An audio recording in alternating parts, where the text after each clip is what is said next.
Mr. Ishaan Gupta, Joint Managing Director at Gateway Distriparks, is now with us. Sir, thank you so much for taking our time for us. Could you first start by the policy today? Can you just talk to us and tell us about how does that help, when we are only talking about a shift from road to various other measures for better logistics? Yeah, hi. Thank you for having me on your channel. The policy has been quite helpful. The broad framework is out and the detailed policy, the points are going to come in. Firstly, it will help in easier coordination across all ministries. So, like you mentioned, shifting from road, the coordination between Ministry of Railways, road transport, commercial, customs, and air cargo, all of that will be a bit easier now. So primarily where it will help us in faster development of our logistics parks. At the same time, the DFC, as you know, more and more segments are getting commissioned. So that benefit comes in, for the rail. There's faster turnaround time, uh, speedier and heavier cargo will be available on the rail transport. And in our case, for our company, as you might have seen, we have announced today that we have purchased land at Jaipur for constructing a new ICD. So we are hoping that with all this, with the logistics policy and the focus of the government, we'll be able to commission it sooner than what usually the amount of time it takes. Ishaan, you've already announced this new ICD at Jaipur, but talk to us about your other capex and expansion plan. What do you have in store? And more importantly, is funding in place for the acquisitions and the expansions that you have in mind? Right. So with this current acquisition, which I mean the current ICD which we've announced, we've spent already 27 crores on it, and we'll be spending another 50 crores for development over the next 9 to 12 months.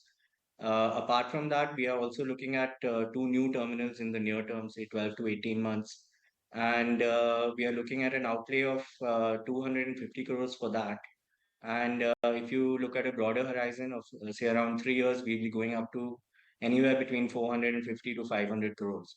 Uh, this will include both greenfield projects as well as we're looking at some acquisitions. Right.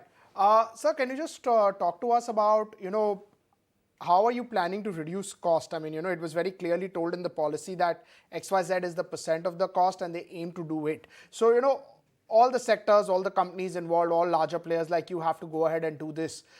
So some will be the direct benefits, as you just mentioned about coordination, how things are moving. But what are the company specific steps also that you're taking to achieve certain goals? Right. So the biggest advantage to us for reducing our cost will be the focus on dedicated freight corridor, especially the western dedicated freight corridor. This new ICD also, which we've announced, and the further two terminals also, which I'm talking about, will be aligned with the DFC. How it brings down our costs is directly the turnaround of trains is much faster. On average, for example, right now from Gurgaon to Mundra, it takes about 48 hours.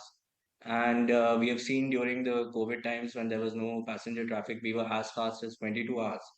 And with this logistics policy coming in and faster DFC development, we are hoping to achieve around 24 hours as a turnaround time.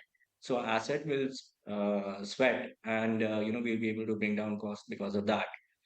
Secondly, it will also help in bringing shift off from road to multimodal. So what that means is for the longest distance possible, we'll be using road, and only for the last mile and first mile connectivity. Sorry, we'll be using rail for the longest distance, and for the first and last mile, we'll be using road. Fair enough. Ishan, just a broader question. Recently, there was this railway land leasing policy that was changed a bit. Does it have any impact on your business? And also, if you can talk to us about how your market share has moved over the last 9 to 12 months. Sure. The land licensing policy does not really have much of an impact on us. I mean, in the overall scheme of things, we have an outgo of only around 5 crores per year. Since all our locations are built on on our own land, and we only lease the connectivity portion between the track and our siding. It will affect other players more who are leasing land directly from railways, and the cost will now be shifting to 6% of the market price, which can have a large impact. Going and the other thing is if you move to the new 1.5% regime which they've announced, then it will become a common user terminal. So everyone can have access to those terminals then. Um, so, sorry, what was your second question? On the market share movement that you have seen in Yeah, northern India. right. So currently we have moved up to around 13 or 14% in the NCR market, and in the Punjab market, around 35% of the market share we have. Among the private sector, we are leading in the market share. And every year, with all these new developments, and as we bring down our costs, we can pass on to customers also, which will help us increase our market share. Got the point. Also, just you could give us some outlook on your volume. What would be your volume guidance? What have you clocked in Q1? What do you expect in the next 9 months? The similar trend will continue. What we have in Q1, we are seeing a strong Q2 also. While there is some shift in, there has been some drop in exports, but that's a seasonality thing because in the western part of the world, for Thanksgiving and Christmas and other festivals, the ordering takes place typically in the last few months. Those exports have happened, but imports are also picking up.